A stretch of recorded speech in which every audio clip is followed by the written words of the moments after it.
What's up? You've got Survivor Teek. It's Halloween, so happy Halloween to everybody. And we had a very spooky edition of episode 6.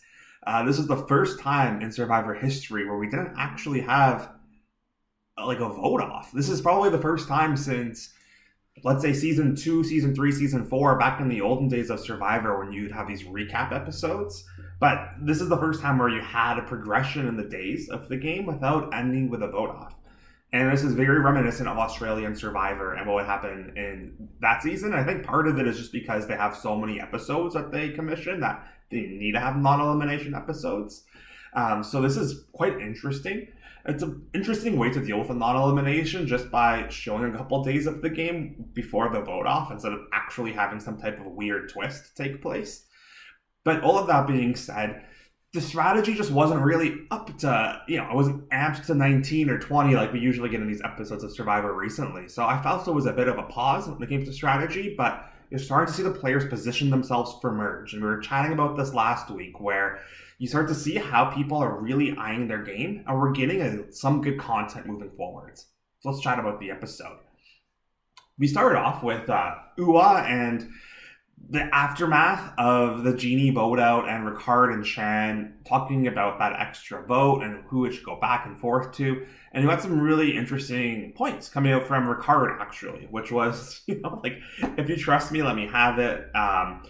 You had this really interesting scene where Shan kept chatting and arguing about how, hey, Ricard, like, I wasn't who told you about the Genie vote off. I wasn't who told you about the JD vote off. And these guys wanted to blindside you. And I wasn't who brought you in. And then she kept yammering. And you had Ricard have a bit of a confessional through all of that while Shan was chatting about this woman's just absolutely paranoid. And she has all of these different tricks up her sleeve. And it ended up where Ricard actually, before the merge took place, providing that extra vote back to Shan, so that's back in her possession. So Shan has her tools up her sleeve. She has the idol that Genie found, the extra vote that JD had. She wasn't able to steal a vote that Brad had that went out with him, out of the game, but Shan's coming in really well positioned. And we'll chat more about her game in a bit. When we saw a little bit of Luvu afterwards as well, and we keep getting this narrative with Luvu where there's so many cracks and fractures in their tribe. I don't know what they're referring to. We as the viewers haven't seen too much, other than a bit of the Erika storyline, but even still, it didn't seem like it's really bubbled up to the surface. We had this really interesting scene where Nasir was like, hey guys, we're a challenge beast. It's the 6 of us, we're Luvu. Like, let's keep moving forwards together, and as they should. To me, it's very fascinating that anybody in that team wouldn't stick to the 6 Luvu strong and true methodology, at least for the first few votes. Deshaun said as much, but then we saw Deshaun bonding later on, so I don't know how his heart is. And we didn't really hear from anybody else in terms of the strategy of trying to keep Luvu as strong as possible. In fact, we saw them target Erika right afterwards, and we'll get into that too. But when it comes to like dominating the tribals, it's always the best position as a tribe to go into merge, tribe strong, and become the dominant story and try to get people to flip. You saw this famously in Survivor South Pacific when you had the Savai tribe basically fall upon itself despite Aussie's attempt at leadership, where Cochrane moved over to the Upolu 6 and switched over with Coach and Sophie and Albert. And this was a huge twist. And it happened because it was a 6-6 deadlock, and Cochrane had no other choice but to kind of look out for himself. He ended up 7th place that season, but you know what? He made the switch over that changed the entire scope of the game. And Louisville could have done that because I said, look, we are 6 strong. Either you 6 bond together and come at us, and we've got idols, we've got advantages, we'll see what happens, or vote with us, and we'll target somebody within the other remaining 6. And they could have done that really effectively because Deshaun has his relationships with Evie. You have other people in the Blue Tribe who could probably start to build something with people like Xander, who's on the bottom. You saw a conversation between Nasir and Xander later on, and so it's really tough that they decided to just cannibalize themselves. And we haven't gotten a really great sense on why they just mistrust each other, but probably someone like Danny or Deshaun or Sydney, one of the people who seems to be part of the core of that team, should have really done a lot more to let the others feel like we are part of the alliance. Bring them in, vote them off 4th, 5th, 6th. But you have the 4th, 5th, and 6th. Like, try to showcase that you're being strong. So poor gameplay by Luvu all around. That's probably why we haven't seen a lot of them. I'm not feeling good for any of their chances moving forwards. You're going into the very weak tribe with so many tensions and dissensions. Not a good thing. So we got this interesting challenge, which was basically a reward challenge, because as we know later on with these hourglass twists, it doesn't really matter who won. But it was a reward challenge. You want to feast. It was pick a rock draw. Nasir and Erika were on the sidelines, and so you got two pretty lopsided teams. You got the all-star team with Danny, Deshawn, Evie, Sydney, as well as Ricard. And then the other team was Xander, Liana, Shan, as well as Tiffany and Heather. And so it was kind of a foregone conclusion who was going to win that challenge. And so it was you had to push a boulder, you had to climb up this kind of like structure to be able to do a word puzzle at the end. The quote-unquote weaker tribe was Xander and Shan ended up getting to the word puzzle, and they actually knew what the word puzzle was, Merge Feast. It looked like both tribes figured that out pretty quickly, but there was some complexity in the actual slide puzzle itself. It looked like it was actually Ricard who was able to do it for the team that ended up winning, so props to Ricard for being a bit of a puzzle beast. Usually it's Deshawn that does well at these puzzles, so it's good that Ricard was able to showcase some of his skills. But again, like now that it's an individual game, you may want to be hiding some of your skill prowess or your challenge prowess. But at least the way that Jeff Probst kind of said it at the start, which is the team that wins basically can survive the final 12 vote and they have safety. The way that they kind of presented these twists, you almost want to work as hard as possible. So you're not even really thinking about showing off your challenge skills. But like the broad conversation here is people like Tiffany and Heather who have historically struggled in challenges. Although Tiffany has really beasted it out recently.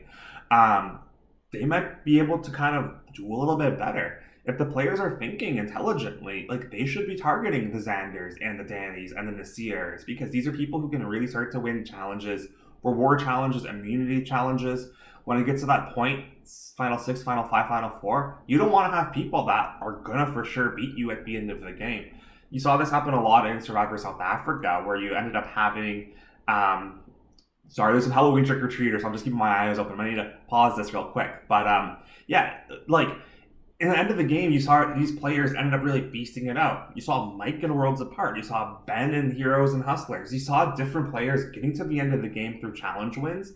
And so they ought to be threats. And so some of these players may want to start to kind of lower their threat level by not performing as hard in the challenges they don't need to perform as hard in. But this one, you kind of have to perform hard.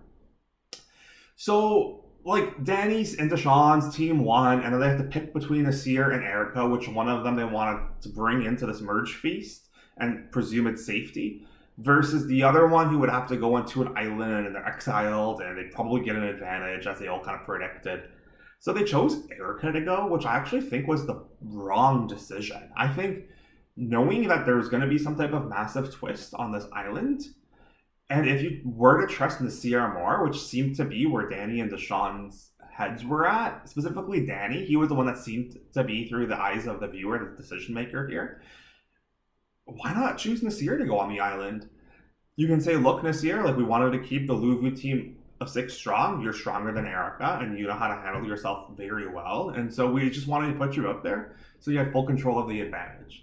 It's interesting because we'll jump to the hourglass situation soon, but like had Nasir have gone, I think he might have kept it the same because he trusted those 3 in terms of Sydney, Danny, and Deshawn. It would have certainly been a more interesting decision compared to what we'll likely see next episode, but it was a tough decision. I kind of get their point. They might as well just kind of run with Nasir and make sure that Erika's vulnerable, which was the way that they at least thought about it, so they could put a target on her. So I don't really fault them too much for that decision. It was a bit of a weird one, the way that it was both 2 members of Luvu. If it was 2 different players, it would have been a little bit more of an interesting dilemma. So then we saw the merge happen. We first got some viewpoints of the merge feast, as well as we got some viewpoints from like the individual part of it, where the players were kind of on what Xander called mergatory. Then they came together, and so when it came to the feast, Effie's talking about how we got to kind of stay on our toes. Danny has this interesting interaction where he's like, I was worried about getting off all the guys. Danny's still on this train of thought. I don't know why he would tell Evie about this. Danny and Evie are likely going to be on opposite sides of the alliances that play out post-merge. So, poor move by Danny. Evie's going to be able to kind of hopefully key into this and maybe start to rally some people together on her side of things. That'll be interesting to see. You got some clips from this year talking about how he's so happy to be safe, which to me seems like poor foreshadowing, so I feel bad for Nasir.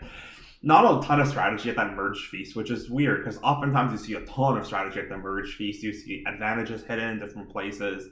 I think back to the Gabon merge feast where there was an advantage and they threw it into the beach. So nothing crazy like that happening in this one.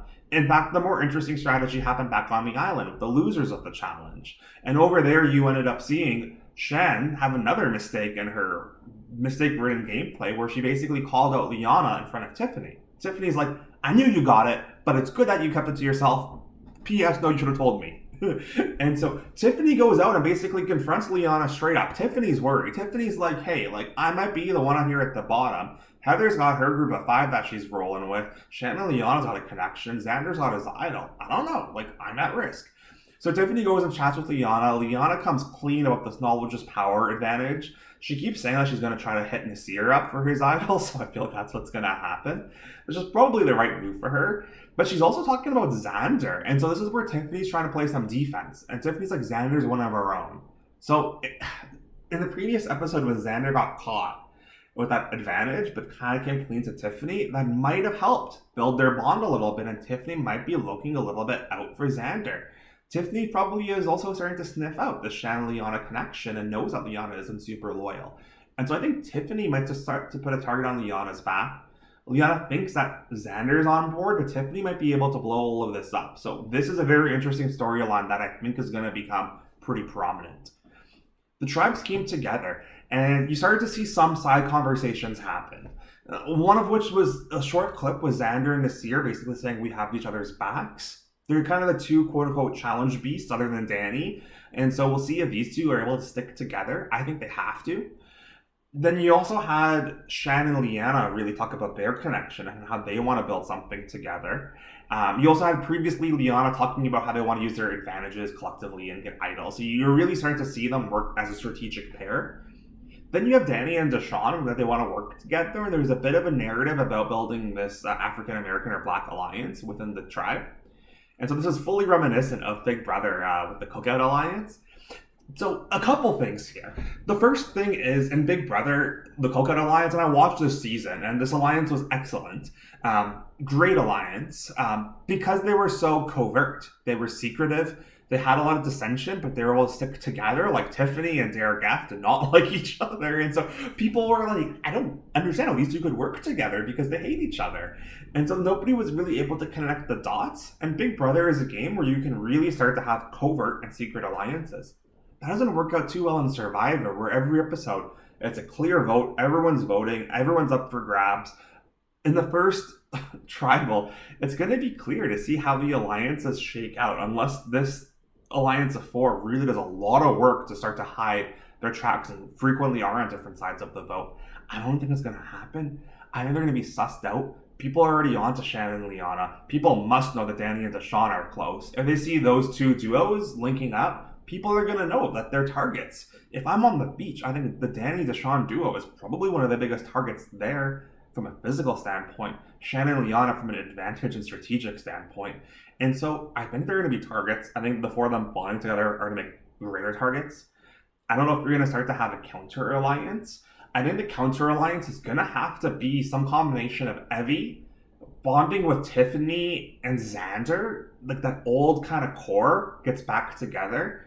And they have to bring in the Nasir. And then who knows where Sydney's going to be part of this. If Erika and Heather are on the outs, they can join that side as well. And so you might start to see that type of separation happen where there's a counter alliance to this very strong alliance of 4.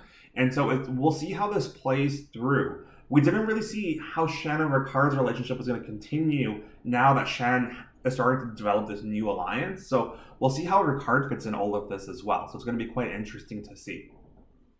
There's a chicken. Someone's dressed up as a chicken for Halloween. We'll see if they come trick-or-treat here. So Mark from Survivor, the one with Survivor Go Wrong, Ty's little buddy Mark. I'll comment on that when they come trick-or-treat at the door. But nevertheless, this was a pretty okay episode. Then you had the whole Erika situation with the hourglass We know she's going to smash it. There's not much to say about Erika. She wasn't picked. She kind of knows she's at the bottom. You have to smash the hourglass for safety. If she doesn't, it's $1 million mistake. I'm sorry, Erika. You better smash that stupid hourglass. And then she would roll back. What happened?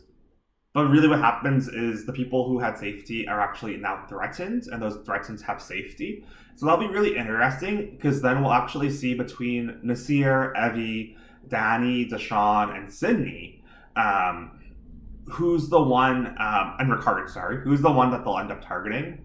Might be Nasir. I think he's kind of at the bottom of the Lulu power structure. He's kind of an ancillary member.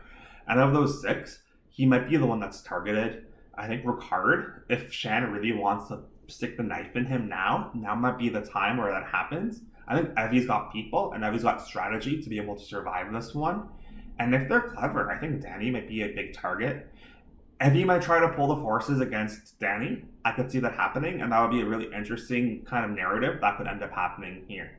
And then maybe Ricard's going to join Evie's side and not be on Shan's side. So we'll see how it shakes up. There's a lot of tension between the tribal alliances, and so I think we're going to see a lot of mixing and matching go down.